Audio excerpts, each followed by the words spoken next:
ये आपका pre board जो एग्ज़ाम हुई थी उसका क्वेश्चन पेपर है, इसको हम देख लेते हैं। इससे पहले मैंने आपको त्रैमासिक और अर्धवार्षिक दोनों के जो है पेपर बता दिए हैं, और क्वेश्चन बैंक के लगभग पैराग्राफ वही है इसमें, उनको वहाँ से आप देख लें, सरल तरीके से आपको समझ में आ जाएंगे।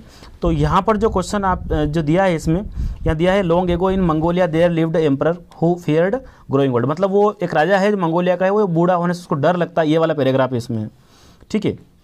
तो पहला क्वेश्चन क्या था यहाँ पर, द एम्परर वाज अपसेट, जो सम्राट था वो अपसेट था, उदास था, टू सी देखकर, द ओल्ड मैन उस बूढ़े आदमी को देखकर उदास था, क्योंकि इट रिमाइंडेड उसे याद आ गया, him that he would grow old too, कि वह भी बूढ़ा होगा। तो ये इसका पहला इसका आंसर होगा, ठीक है।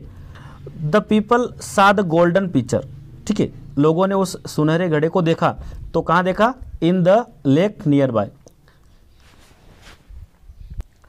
The emperor's order were that all the, राजा ने आदेश दिया सभी को कि क्या आदेश दिया, old man should leave his land, सभी बूढ़े आदमी इस जमीन को छोड़ दें, ये वाला आदेश दिया था, ठीक है। यहाँ सी उत्तर आपका होगा। What did the people who went to bring the pitcher get, जब वो उसको लेने गए तो क्या लाए, a handful of water, केवल मुट्ठी भर पानी मिला उनको उसको पकड़ने गए तो।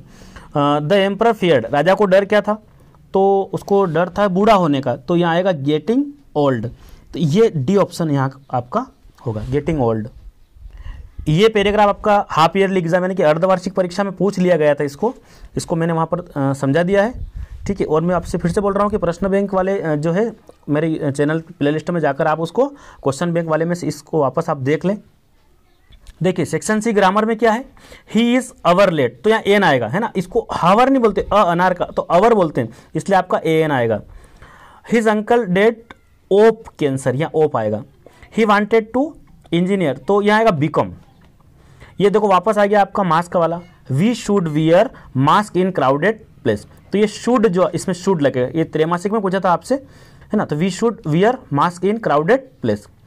ही is not going to office, वो ऑफिस नहीं जा रहा है, तो यहाँ आएगा बिकॉज, क्योंकि ही इज जो है इल, क्योंकि वह बीमार है, ठीक है। He is not going to office because he is ill. यहाँ आएगा देयर इज नॉट, नॉट लग गया तो आपको पता है एनी आएगा, तो any water in the pool, ठीक है। तो इसमें एन है, इसमें ऑफ है, इसमें बिकम है, शुड है और बिकॉज और एनी। देखिए डू अस डायरेक्टेड में क्या है आपके पास, तो Ravi is very intelligent, he can pass this exam easily, ये वाला जो पिछली एग्जाम में पूछा था आपसे, कंबाइन सेंटेंस सो लेट का उपयोग करना है, तो इसमें आपको वेरी हटा के सो लिखना है और यहाँ पर देट लिखना है, ही can pass this exam easily, और कुछ भी चेंज इसमें नहीं करना, वेरी की जगह सो और यहाँ पर फुल स्टॉप की जगह देट लिखना है। देखिए ये जो रवि लिखा ना, ये अमन के बारे में पूछा था मैंने अभी इससे पहले वाली वीडियो में बताया आपको, तो यहाँ आप रवि लिख दो, रवि इज सो इंटेलिजेंट, ठीक है, और ये देट ही कैन, तो ये आपका जो एच है ना, ये वापस इस प्रकार से स्मॉल में लिखना है, तो ही can pass this exam easily, है ना, ये सो देट का प्रयोग था आपका। तो चिल्ड्रन आर मेकिंग टॉयज, तो इसको वॉइस चेंज करना था, the toys are made by the children. फिर इसके बाद if you run fast you can catch the bus, आपको क्या करना है, अनलेस का प्रयोग करना है इफ की जगह, तो यहाँ पर आएगा unless you run fast you can not catch the bus, ठीक है, ये वाला है, unless you run fast you can not catch the bus. यहाँ he did his work well, negative बनाना, तो ही डिड नॉट के बाद वापस आपको डू लगाना, he did not do his work well. They are selling their house, ये भी वापस रिपीट हो रहा है, सभी चीज़ें रिपीट हो रही है, तो पुराने पेपर में पूछे गए। They are selling their house, तो आएगा they have sold their house, ये प्रेजेंट परफेक्ट टेंस में आपको इसको लिखना है, तो they have sold their house. देखिए Seema is my sister, she is sitting at the last bench, combine the sentence using who, तो आपको ये रिलेटिव क्लास जैसा ही है, इसको कैसे बनाना देखो, सीमा इज माई सिस्टर और आपके बाद ये हु आ जाएगा और ये सी वापस हट जाएगा, who is sitting at the last bench, तो किस प्रकार से लिखना देखिए, तो ये रहा यहाँ पर Seema is my sister, Seema is my sister, और आपके उसके बाद क्या लिखेंगे आप यहाँ पर हु इज सिटिंग, तो ये वापस सी हट जाएगा, who sitting at the last bench. फिर आपसे क्या क्वेश्चन पूछा है, how much money did Lencho want, want money चाहिए, कितने पैसे चाहिए थे उसको, तो 100 पीसोस, ठीक है, तो ये how much money did Lencho want, कितना धन था चाहिए था उसको, वांट मनी चाहिए तो 100 pesos. What did the crow shake on the poet, ये भी रिपीट है आपका। तो जो पोएट के ऊपर क्रो ने क्या गिरा दिया था, तो डस्ट ऑफ स्नो, ठीक है। अकॉर्डिंग टू नेल्सन मंडेला के अनुसार what is a countries greatest wealth, देश का सबसे महत्वपूर्ण धन क्या होता है, तो वहाँ के लोग, इट्स पीपल, ठीक है।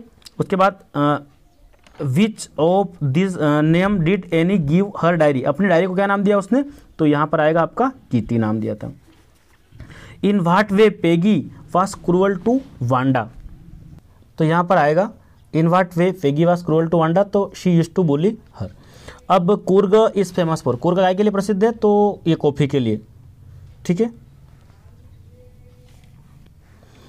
Where did Siddhartha go to stay until the enlightenment came, ठीक है। तो सिद्धार्थ जो है किस वृक्ष के नीचे बैठे थे, तो अंडर पीपल ट्री, ठीक है। ये वाला आपका आंसर होगा।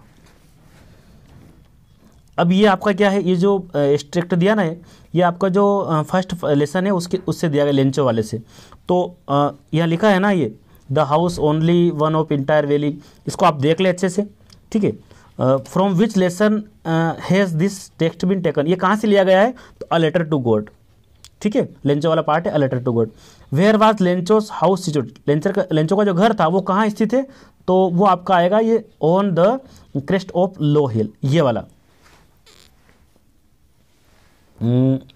Find out the word from the above passage which is similar to the word closely, तो ये इसका ये आएगा आपका सी ऑप्शन यहाँ पर होगा।